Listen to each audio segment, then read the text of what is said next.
Merhaba, Bitki Günlüğü'me hoş geldiniz sevgili bitki dostları. Bitkilerin dünyasına yaptığımız bu yolculukta her gün yeni bitkilerle tanışabilir, onların pek fazla bilinmeyen hikayelerini benden dinleyebilirsiniz. Dilerseniz hemen yeni bir bitkiyle daha tanışalım. İncir ya da Latince adıyla Ficus carica, dutgiller yani Moraceae familyasından yaprakları güzel kokulu, meyveleri çok lezzetli bir ağaç türüdür. Anavatanı Doğu Akdeniz ve Güneybatı Asya olan incir dünyanın pek çok ülkesinde yetiştirilebilir. İncir yani Ficus ailesinin 800'e yakın türünden sadece biri olan Ficus carica, ticari olarak yetiştirilen ve kültüre alınan pek çok çeşidi bulunan tek incir türüdür. Ülkemizde de en fazla Ege bölgesinde yani Aydın ve çevresinde yetiştirilen incirin dünyadaki bir numaralı üreticisi ve ihracatçısıyız. Ülkemizde yetişen incirin neredeyse 5'te 4'ünü Akdeniz ülkeleri başta olmak üzere tüm dünyaya ihraç ediyoruz. İncirin bazı türleri kendi kendine tozlaşabilirken bazıları ise meyve verip tohum oluşturabilmek için mazı böceği denen bir yaban arısı türünü yani Blastophaga fresenes'in yardımına ihtiyaç duyar.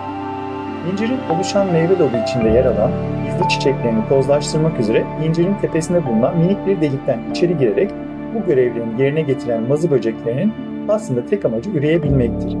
İnciri bu böceklerin aşkının meyvesi desek yanlış bir şey söylemiş olmayız.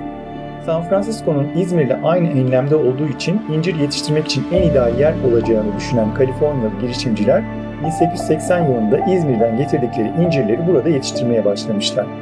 Fakat yetiştirdikleri incirlerden bir türlü mahsul almayı başaramayan Amerikalılar neredeyse 20 yıl sonra nerede hata yaptıklarını fark ederek tozlaşmayı sağlayan mazı böceklerini de Kaliforniya'ya getirmeyi akıl etmişler ve nihayet İzmir'deki gibi incirler elde etmeye başlamışlar.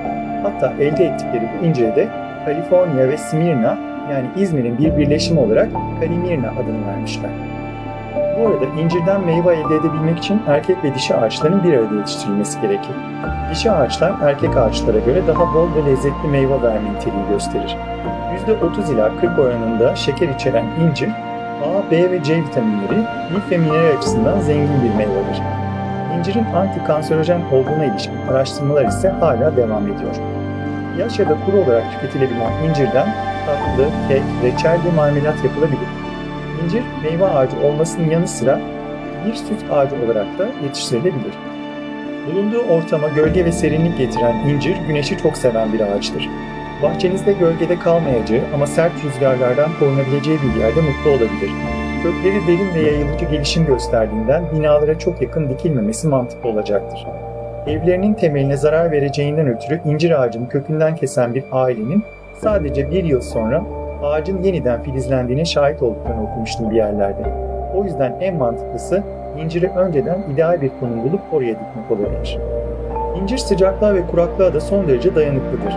Toprak konusunda da fazla seçici değildir. 1700 metreye kadar kayalık arazilerde kendiliğinden yetiştiği de görülebilir. Hatta İran'ın Horasan eyaletinin dağlarında görülen bir dağ inciri türü eksi 40 santigrat soğuklara ve susuzluğa dayanabiliyormuş. Normal olarak incirlerin soğuk iklimlerde güney ya da batı duvarlara yakın dikilmesi önerilir. Eğer bol meyve vermesini istiyorsanız fazla uzamamasını sağlamalısınız. Evet, incir de budamaya elverişlidir. Hatta bu nedenle bonsai olarak da kullanılabilir. Fakat onu budarken meyve verme dönemlerini iyi bilmeniz gerekir. İncir sıcak ülkelerde yılda 4 defaya kadar mahsul verebilirken normal olarak genellikle yılda 2 defa olur. İncir yılın ilk mahsulünü baharda, önceki yılın sürgünü üzerinde verirken daha sonra yaz sonu ve sonbahar gibi yılın ikinci mahsulünü o yılın sürgününde verir. Yılın ilk mahsulü ikincisi kadar kaliteli olmaz ama her iki mahsulün de kaliteli olduğu incir çeşitleri de vardır. Yenilebilen incirler 3 grupta toplanır. Kendini tozlaştırabilen ve yaygın yetiştirilen dayanıklı incirler, sadece mazı arısıyla tozlaşabilen İzmir incirleri ve son olarak ilk ürünü tozlaşma olmadan verirken ikincisine tozlaşma olmadan meyve veremeyen geçiş incirleri. İnciri baharda alınan yarı odun ve yaz ortasına alınan odun çelikleriyle ayrıca Ağustos'ta toprak veya hava daldırması yöntemleriyle çoğaltabilirsiniz. Tohumdan yetiştirilmesi tavsiye edilmez. Aslında incirle dostluğumuz neredeyse insanlık tarihi kadar eskidir. Yerleşik hayatı geçildikten sonra buğday, arpa ve nohut gibi tarımı yapılan ilk bitkilerdendir incir. Romalıların üzümden sonra en çok tükettiği meyvedir. 15. yüzyıldan itibaren kıta Avrupa'sında, 16. yüzyıldan itibaren ise İngiltere'de incir yetiştirilmeye başlanmıştır. Günümüzde de Fransızların pek sevdiği bir meze olan kaz ciğeri elde etmek adına Zavallı kazları şişmanlatmak için onlara bol bol incir yedirirlermiş. Hemen yeri gelmişken çoktandır et yemeyen biri olarak bununla ilgili size günah çıkarayım. Yıllar önce Fransız bir arkadaşımızın yemek davetinde bu hikayeyi öğrenmeden hemen önce kızarmış ekmekle leziz bir birliktelik oluşturduğunu düşünmüştüm kazciğerin. Umarım kazlar beni affeder. İnsanlık tarihi boyunca incirin yapraklarının sütü, sihirleri ve böcek sokmalarını, lapası ise açık yaraları iyileştirmek için kullanılmıştır. Normal olarak öz suyu alerji yapabilir ve olgunlaşmamış meyveleri yenildiğinde müsil etkisi gösterebilir. Hemoroidi olanların şifa bulmak için incir yapraklarının kaynatıldığı suya oturduklarını da ekleyeyim. Belki bu de dert birilerine çare olur diyerek. İncirle ilgili inanış ve efsanelere geldi sıra. Sizin de çok iyi bildiğiniz o en eski hikayeye göre yasak meyveyi yedikten sonra cennetten kovulan atalarımızın ilk giysileri de bu ağacın yapraklarıydı. Bu nedenle incirin de hurma ve nar gibi cennette bulunan meyvelerden olduğuna inanılır. Yaşlılık ve ölüm gibi kendisinden saklanan bazı gerçekleri öğrendikten sonra sarayını terk edip sonsuz bilgeliğe ulaşmak için kendini yollara vuran Prens Siddhartha Gautama, yani Buda'nın Nirvana'ya kutsal incir ağacının altında otururken ulaştığı söylenir. Yunan mitolojisinde incirle ilgili anlatılan bir öyküye göre Tanrı Apollon kargayı kendisine dereden su getirmesi için görevlendirir. Derenin kıyısında üzeri meyve dolu bir incir ağacına rastlayan karga, incirin meyvelerinin olgunlaşmasını beklerken görevini unutur. Fakat nihayet aklı başına geldiğinde Apollon'un kendisine çok kızacağını bildiğinden ağzına dereden kaptığı bir su yılanı ve pençelerine de bir kadeh su alıp Tanrı'nın huzuruna çıkar. Eve geç dönüp de o saate kadar neler yaptığı bir muamma olan kocaların ellerinde bir demet solmuş çiçekle meraktan çılgına dönmüş eşlerinin gözüne girme ya da gözünü boyama çabaları gibi nafiledir karganın bu çabası da. Apollon o öfkeyle attığı bir tokatla üçünü de göğe savurur. Gökyüzündeki su yılanı, kupa ve karga takım yıldızları da işte böylece oluşur. İncir Roma döneminden itibaren zayıflığı ve kadınsılığı vurgulayan bir hayli cinsiyetçi bir sembole dönüşür. Roma'nın kurucuları olan Romus ve Romulus, dişi bir kurt tarafından bir incir ağacı altında emzirilerek büyütülmüştür. İncire Romalılar Ficus ruminalis der ve onu Roma'nın saygın tanrıçalarından olan Rumina'nın bir sembolü olarak düşünürler. Antik Yunan döneminde erdemli bir varlık olarak görülen kadın, incirin ortalıklarda görülmeyen çiçeği gibi görmezden gelinmeye, hakir görülmeye başlanır.